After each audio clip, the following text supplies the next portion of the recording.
El gato negro. Ni espero ni quiero que se dé crédito a la historia más extraordinaria, y sin embargo más familiar, que voy a referir. Pero mañana puedo morir, y quisiera aliviar hoy mi espíritu. Mi inmediato deseo es mostrar al mundo, clara, concretamente y sin comentarios, una serie de simples acontecimientos domésticos, que por sus consecuencias me han aterrorizado, torturado y anonadado. A pesar de todo, no trataré de esclarecerlos. A mí casi no me han producido otro sentimiento que el de horror. Pero a muchas personas les parecerán menos terribles que barrocos. Tal vez más tarde haya una inteligencia que reduzca mi fantasma al estado de lugar común. Alguna inteligencia más serena, más lógica y mucho menos excitable que la mía, encontrará tan solo en las circunstancias que relato con terror una serie normal de causas y de efectos naturalísimos. La docilidad y humanidad de mi carácter sorprendieron desde mi infancia. Tan notable era la ternura de mi corazón, que había hecho de mí el juguete de mis amigos. Sentía una auténtica pasión por los animales, y mis padres me permitieron poseer una gran variedad de favoritos. Casi todo el tiempo lo pasaba con ellos, y nunca me consideraba tan feliz como cuando les daba de comer o los acariciaba. Con los años aumentó esta particularidad de mi carácter, y cuando fui un hombre, hice de ella una de mis principales fuentes de gozo. Aquellos que han profesado afecto a un perro fiel y sagaz, no requieren la explicación de la naturaleza o intensidad de los gozos que eso puede producir. En el amor desinteresado de un animal, en el sacrificio de sí mismo, hay algo que llega directamente al corazón, del que con frecuencia ha tenido la ocasión de comprobar la amistad mezquina y la frágil fidelidad del hombre natural. Me casé joven. Tuve la suerte de descubrir en mi mujer una disposición semejante a la mía. Habiéndose dado cuenta de mi gusto por estos favoritos domésticos, no perdió ocasión alguna de proporcionármelos de la especie más agradable. Tuvimos pájaros, un pez de color de oro, un magnífico perro, conejos, un mono pequeño y un gato. Era este último animal muy fuerte y bello, completamente negro, y de una sagacidad maravillosa. Mi mujer, que era en el fondo algo supersticiosa, hablando de su inteligencia, aludía frecuentemente a la antigua creencia popular, que consideraba a todos los gatos negros como brujas disimuladas. No quiere esto decir que hablara siempre en serio sobre este particular, y lo consigno sencillamente porque lo recuerdo. Plutón, llamábase así el gato, era mi amigo predilecto. Solo yo le daba de comer, y a donde quiera que fuese me seguía por la casa.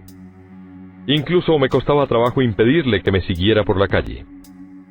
Nuestra amistad subsistió así algunos años, durante los cuales mi carácter, mi temperamento, me sonroja confesarlo, por causa del demonio de la intemperancia, sufrió una alteración radicalmente funesta. De día en día me hice más taciturno, más irritable, más indiferente a los sentimientos ajenos. Empleé con mi mujer un lenguaje brutal, y con el tiempo la afligí incluso con violencias personales. Naturalmente, mi pobre favorito debió de notar el cambio de mi carácter. No solamente no les hacía caso alguno, sino que los maltrataba. Sin embargo, por lo que se refiere a Plutón, aún despertaba en mí la consideración suficiente para no pegarle. En cambio, no sentía ningún escrúpulo en maltratar a los conejos, al mono e incluso al perro, cuando por casualidad o afecto se cruzaban en mi camino. Pero iba secuestrándome mi mal, porque ¿qué mal admite una comparación con el alcohol? Andando el tiempo, el mismo Plutón, que envejecía y naturalmente se hacía un poco huraño, comenzó a conocer los efectos de mi perverso carácter. Una noche, al regresar a casa completamente ebrio, de vuelta de uno de mis frecuentes escondrijos del barrio, me pareció que el gato evitaba mi presencia. Lo cogí, pero él, horrorizado por mi violenta actitud, me hizo en la mano con los dientes una leve herida. De mí se apoderó repentinamente un furor demoníaco. En aquel instante dejé de conocerme. Pareció como si de pronto mi alma original hubiese abandonado mi cuerpo y una ruindad superdemoníaca, saturada de ginebra, se filtró en cada una de las fibras de mi ser. Del bolsillo de mi chaleco saqué un cortaplumas, lo abrí, cogí al pobre animal por la garganta y deliberadamente le vacié un ojo. Me cubre el rubor, me abraza, me estremezco al escribir esta abominable atrocidad. Cuando al amanecer hube recuperado la razón, cuando se hubieron disipado los vapores de mi crápula nocturna, experimenté un sentimiento mitad horror, mitad remordimiento, por el crimen que había cometido. Pero todo lo más era un débil y equívoco sentimiento, y el alma no sufrió sus acometidas. Volví a sumirme en los excesos, y no tardé en ahogar en el vino todo recuerdo de mi acción. Curó entre tanto el gato lentamente. La órbita del ojo perdido presentaba, es cierto, un aspecto espantoso. Pero después, con el tiempo, no pareció que se daba cuenta de ello. Según su costumbre, iba y venía por la casa. Pero, como debí suponerlo, en cuanto veía que me aproximaba a él, huía aterrorizado. Me quedaba aún lo bastante de mi antiguo corazón para que me afligiera aquella manifiesta antipatía en una criatura que tanto me había amado anteriormente. Pero este sentimiento no tardó en ser desalojado por la irritación. Como para mi caída final e irrevocable, brotó entonces el espíritu de perversidad, espíritu del que la filosofía no se cuida ni poco ni mucho. No obstante, tan seguro como que existe mi alma, creo que la perversidad es uno de los primitivos impulsos del corazón humano, una de esas indivisibles primeras facultades o sentimientos que dirigen el carácter del hombre. ¿Quién no se ha sorprendido numerosas veces cometiendo una acción necia o vil por la única razón de que sabía que no debía cometerla? ¿No tenemos una constante inclinación, pese a lo excelente de nuestro juicio, a violar lo que es la ley, simplemente porque comprendemos que es la ley? Digo que este espíritu de perversidad hubo de producir mi ruina completa. El vivo e insondable deseo del alma de atormentarse a sí misma, de violentar su propia naturaleza, de hacer el mal por amor al mal, me impulsaba a continuar, y últimamente a llevar a efecto el suplicio al inofensivo animal. Una mañana, a sangre fría, ceñí un nudo corredizo en torno a su cuello y lo ahorqué de la rama de un árbol. Lo ahorqué con mis ojos llenos de lágrimas, con el corazón desbordante del más amargo remordimiento. Lo ahorqué porque sabía que él me había amado y porque reconocía que no me había dado motivo alguno para encolerizarme con él. Lo ahorqué porque sabía que al hacerlo cometía un pecado mortal que comprometía a mi alma inmortal, hasta el punto de colocarla, si esto fuera posible, lejos incluso de la misericordia infinita del muy terrible y misericordioso Dios. En la noche siguiente al día en que fue cometida una acción tan cruel, me despertó del sueño el grito de ¡fuego! Ardían las cortinas de mi lecho. La casa era una gran hoguera. No sin grandes dificultades, mi mujer, un criado y yo, logramos escapar del incendio. La destrucción fue total. Quedé arruinado y me entregué desde entonces a la desesperación. No intento establecer relación alguna entre causa y efecto con respecto a la atrocidad y el desastre. Estoy por encima de tal debilidad, pero me limito a dar cuenta de una cadena de hechos y no quiero omitir el menor eslabón. Visité las ruinas el día siguiente al del incendio. Excepto una, todas las paredes se habían derrumbado. Esta sola excepción la constituía un delgado tabique interior situado casi en la mitad de la casa, contra el que se apoyaba la cabecera de mi lecho. Allí la fábrica había resistido en gran parte a la acción del fuego, hecho que atribuí a haber sido renovada recientemente. En torno a aquella pared se congregaba la multitud, y numerosas personas examinaban una parte del muro con atención viva y minuciosa. Excitaron mi curiosidad las palabras extraño, singular y otras expresiones parecidas. Me acerqué y vi a modo de un bajo relieve esculpido sobre la blanca superficie la figura de un gigantesco gato. La imagen estaba copiada con una exactitud realmente maravillosa. Cuello del animal, una cuerda. Apenas hube visto esta aparición, porque yo no podía considerar aquello más que como una aparición. Mi asombro y mi terror fueron extraordinarios. En mi amparo la reflexión. Recordaba que el gato había sido ahorcado en un jardín contiguo a la casa. Los gritos de alarma, el jardín fue invadido inmediatamente por la muchedumbre, y el animal debió de ser descolgado por alguien del árbol y arrojado a mi cuarto por una ventana abierta. Indudablemente se hizo esto con el fin de despertarme. El derrumbamiento de las restantes paredes había comprimido a la víctima de mi crueldad en el yeso recientemente extendido. La cal del muro, en combinación con las llamas y el amoníaco del cadáver, produjo la imagen tal como yo la veía. Aunque prontamente satisfice así a mi razón, ya que no por completo mi conciencia. No dejó, sin embargo, de grabar en mi imaginación una huella profunda el sorprendente caso que acabo de dar cuenta. Durante algunos meses no pude liberarme del fantasma del gato, y en todo este tiempo nació en mi alma una especie de sentimiento que se parecía, aunque no lo era, al remordimiento. Llegué incluso a lamentar la pérdida del animal y a buscar en torno mío, en los miserables tugurios que a la sazón frecuentaba, otro favorito de la misma especie y de facciones parecidas que pudiera sustituirle. Hallábame sentado una noche medio aturdido en un bodegón infame, cuando atrajo repentinamente mi atención un objeto negro que yacía en lo alto de uno de los inmensos barriles de ginebra o ron que componían el mobiliario más importante de la sala.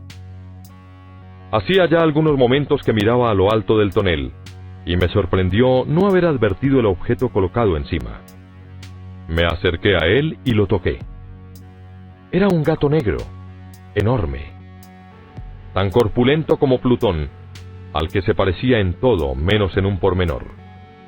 Plutón no tenía un solo pelo blanco en todo el cuerpo, pero este tenía una señal ancha y blanca, aunque de forma indefinida, que le cubría casi toda la región del pecho. Apenas puse en él mi mano, se levantó repentinamente, ronroneando con fuerza, se restregó contra mi mano y pareció contento de mi atención. Era pues el animal que yo buscaba. Me apresuré a proponer al dueño su adquisición, pero éste no tuvo interés alguno por el animal, ni le conocía ni le había visto hasta entonces. Continué acariciándole, y cuando me disponía a regresar a mi casa, el animal se mostró dispuesto a seguirme. Se lo permití, e inclinándome de cuando en cuando, caminamos hacia mi casa acariciándole. Cuando llegó a ella se encontró como si fuera la suya, y se convirtió rápidamente en el mejor amigo de mi mujer. Por mi parte, no tardó en formarse en mí una antipatía hacia él. Era pues precisamente lo contrario de lo que yo había esperado. No sé cómo ni por qué sucedió esto, pero su evidente ternura me enojaba y casi me fatigaba. Paulatinamente estos sentimientos de disgusto y fastidio acrecentaron hasta convertirse en la amargura del odio. Yo evitaba su presencia. Una especie de vergüenza y el recuerdo de mi primera crueldad me impidieron que lo maltratara. Durante algunas semanas me abstuve de pegarle o de tratarle con violencia, pero gradual, insensiblemente, llegué a sentir por él un horror indecible y a eludir en silencio, como si huyera de la peste, su odiosa presencia. Sin duda, lo que aumentó mi odio por el animal fue el descubrimiento que hice a la mañana del siguiente día de haberlo llevado a casa. Como Plutón, también él había sido privado de uno de sus ojos. Sin embargo, esta circunstancia contribuyó a hacerle más grato a mi mujer, que, como he dicho ya, poseía grandemente la ternura de sentimientos que fue en otro tiempo mi rasgo característico, y el frecuente manantial de mis placeres más sencillos y puros.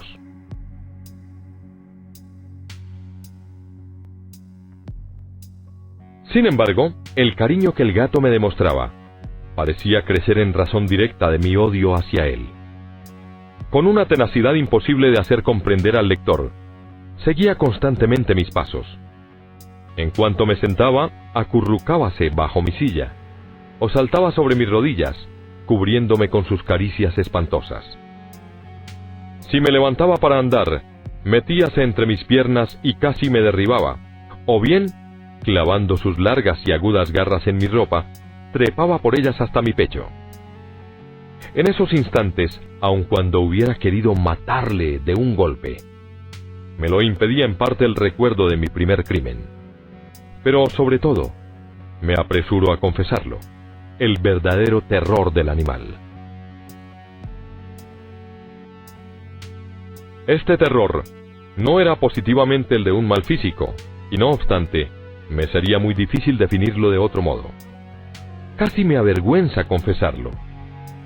Aún en esta celda de malhechor, casi me avergüenza confesar que el horror y el pánico que me inspiraba el animal habíanse acrecentado a causa de una de las fantasías más perfectas que es posible imaginar.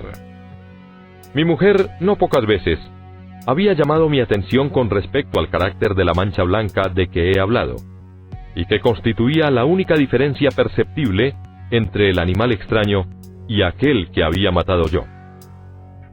Recordará sin duda el lector que esta señal, aunque grande, tuvo primitivamente una forma indefinida, pero lenta, gradualmente, por fases imperceptibles y que mi razón se esforzó durante largo tiempo en considerar como imaginaria.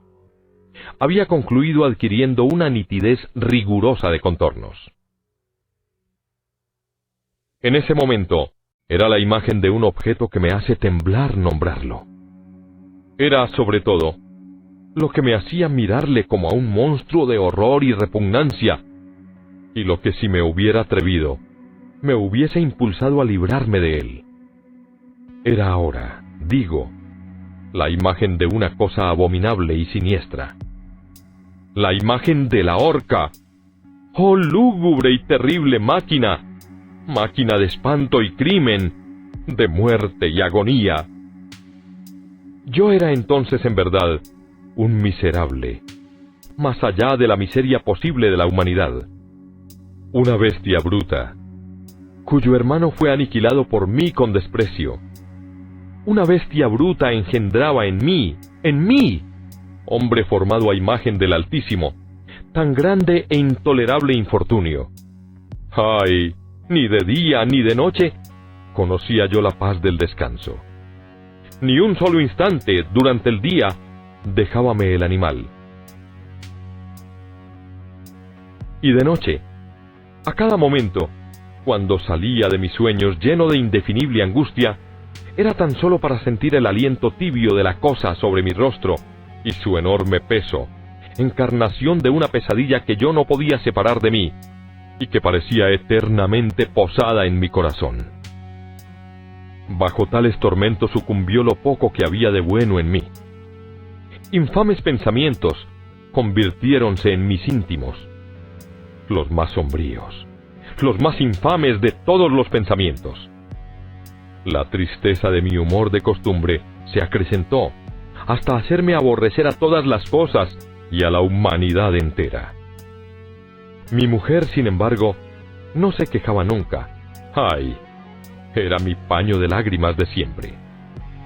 La más paciente víctima de las repentinas, frecuentes e indomables expansiones de una furia a la que ciertamente me abandoné desde entonces. Para un quehacer doméstico, me acompañó un día al sótano de un viejo edificio en el que nos obligara a vivir nuestra pobreza. Por los agudos peldaños de la escalera me seguía el gato, y habiéndome hecho tropezar la cabeza, me exasperó hasta la locura. Apoderándome de un hacha y olvidando en mi furor el espanto pueril que había detenido hasta entonces mi mano, dirigí un golpe al animal, que hubiera sido mortal si le hubiera alcanzado como quería. Pero la mano de mi mujer detuvo el golpe. Una rabia más que diabólica me produjo esta intervención. Liberé mi brazo del obstáculo que lo detenía, y le hundí a ella el hacha en el cráneo. Mi mujer cayó muerta instantáneamente, sin exhalar siquiera un gemido. Realizado el horrible asesinato, inmediata y resueltamente, procuré esconder el cuerpo. Me di cuenta de que no podía hacerlo desaparecer de la casa, ni de día ni de noche, sin correr el riesgo de que se enteraran los vecinos. Asaltaron mi mente varios proyectos. Pensé por un instante en fragmentar el cadáver y arrojar al suelo los pedazos. Resolví después cavar una fosa en el piso de la cueva. Luego pensé arrojarlo al pozo del jardín. Cambié la idea y decidí embalarlo en un cajón, como una mercancía, en la forma de costumbre, y encargar a un mandadero que se lo llevase de casa. Pero por último, me detuve ante un proyecto que consideré el más factible. Me decidí a emparedarlo en el sótano, como se dice que hacían en la Edad Media los monjes con sus víctimas. La cueva parecía estar construida a propósito para semejante proyecto. Los muros no estaban levantados con el cuidado de costumbre, y no hacía mucho tiempo había sido cubierto en toda su extensión por una capa de yeso que no dejó endurecer la humedad. Por otra parte, había un saliente en uno de los muros, producido por una chimenea artificial, o especie de hogar que quedó luego tapado y dispuesto de la misma forma que el resto del sótano. No dudé que me sería fácil quitar los ladrillos de aquel sitio, colocar el cadáver y emparedarlo del mismo modo, de forma que ninguna mirada pudiese descubrir nada sospechoso. No me engañó mi cálculo. Ayudado por una palanca, separé sin dificultad los ladrillos, y habiendo luego aplicado cuidadosamente el cuerpo contra la pared interior, lo sostuve en esta postura hasta poder establecer sin gran esfuerzo toda la fábrica a su estado primitivo. Con todas las precauciones imaginables, me procuré una argamasa de cal y arena, preparé una capa que no podía distinguirse de la primitiva, y cubrí escrupulosamente con ella el nuevo tabique. Vi que todo había resultado perfecto. La pared no presentaba la más leve señal de arreglo. Con el mayor cuidado, barrí el suelo y recogí los escombros. Miré triunfalmente en torno mío y me dije: por lo menos aquí, mi trabajo no ha sido infructuoso. Mi primera idea, entonces, fue buscar al animal que fue causante de tan tremenda desgracia, porque al fin había resuelto matarlo. Si en aquel momento hubiera podido encontrarle, nada hubiese evitado su destino. Pero parecía que el artificioso animal, ante la violencia de mi cólera, habíase alarmado y procuraba no presentarse ante mí, desafiando mi mal humor. Imposible describir o imaginar la intensa, la apacible sensación de alivio que trajo a mi corazón la ausencia de la detestable criatura. En toda la noche no se presentó, y esta fue la primera que gocé desde su entrada en la casa, durmiendo tranquila y profundamente. Sí, dormí con el peso de aquel asesinato en mi alma. Transcurrieron el segundo y el tercer día. Mi verdugo no vino, sin embargo. Como un hombre libre, respiré una vez más. En su terror, el monstruo había abandonado para siempre aquellos lugares. Ya no volvería a verle nunca. Mi dicha era infinita. Me inquietaba muy poco la criminalidad de mi tenebrosa acción. Inicióse una especie de sumario que apuró poco las averiguaciones. También se dispuso un reconocimiento, pero, naturalmente, nada podía descubrirse. Yo daba por asegurada mi felicidad futura. Al cuarto día, después de haberse cometido el asesinato, se presentó inopinadamente en mi casa un grupo de agentes de policía y procedió de nuevo a una rigurosa investigación del local. Sin embargo, confiado en lo impenetrable del escondite, no experimenté ninguna turbación. Los agentes quisieron que les acompañase en sus pesquisas. Fue explorado hasta el último rincón. Por tercera o cuarta vez bajaron por último a la cueva. No me alteré lo más mínimo. Como el de un hombre que reposa en la inocencia, mi corazón latía pacíficamente. Recorrí el sótano de punta a punta, crucé los brazos sobre mi pecho y me paseé indiferente de un lado a otro. Plenamente satisfecha, la policía se disponía a abandonar la casa. Era demasiado intenso el júbilo de mi corazón para que pudiera reprimirlo. Sentía la viva necesidad de decir una palabra tan solo a modo de triunfo, y hacer doblemente evidente su convicción con respecto a mi inocencia. «Señores», dije por último, cuando los agentes subían la escalera, «es para mí una gran satisfacción haber desvanecido sus sospechas. Deseo a todos ustedes una buena salud y un poco más de cortesía. Dicho sea de paso, señores, tienen ustedes aquí una casa construida». Apenas sabía lo que hablaba en mi furioso deseo de decir algo con aire deliberado. «Puedo asegurar que esta es una casa excelentemente construida. Estos muros, ¿se van ustedes, señores? Estos muros están construidos con una gran solidez». Entonces, por una fanfarronada frenética, golpeé con fuerza, con un bastón que tenía en la mano en ese momento, precisamente sobre la pared del tabique, tras el cual yacía la esposa de mi corazón. ¡Ah! Que por lo menos Dios me proteja y me libre de las garras del archidemonio. Apenas húbose hundido en el silencio el eco de mis golpes, me respondió una voz desde el fondo de la tumba. Era primero una queja, velada y encontrada como el sollozo de un niño. Después, enseguida, se hinchó en un prolongado, sonoro y continuo, completamente anormal e inhumano. Un alarido, un aullido, mitad horror, mitad triunfo, como solamente puede brotar del infierno. Horrible armonía que surgiera al unísono de las gargantas de los condenados en sus torturas y de los demonios que gozaban en la condenación. Sería una locura expresaros mis sentimientos. Me sentí desfallecer, y tambaleándome, caí contra la pared opuesta. Durante un instante detuviéronse en los escalones los agentes. El terror los había dejado atónitos. Un momento después, 12 brazos robustos atacaron la pared que cayó a tierra de un golpe. El cadáver, muy desfigurado ya y cubierto de sangre coagulada, apareció rígido a los ojos de los circundantes. Sobre su cabeza, con las rojas fauces dilatadas y llameando el único ojo, se posaba el odioso animal cuya astucia me llevó al asesinato y cuya reveladora voz me entregaba al verdugo. Yo había emparedado al monstruo en la tumba.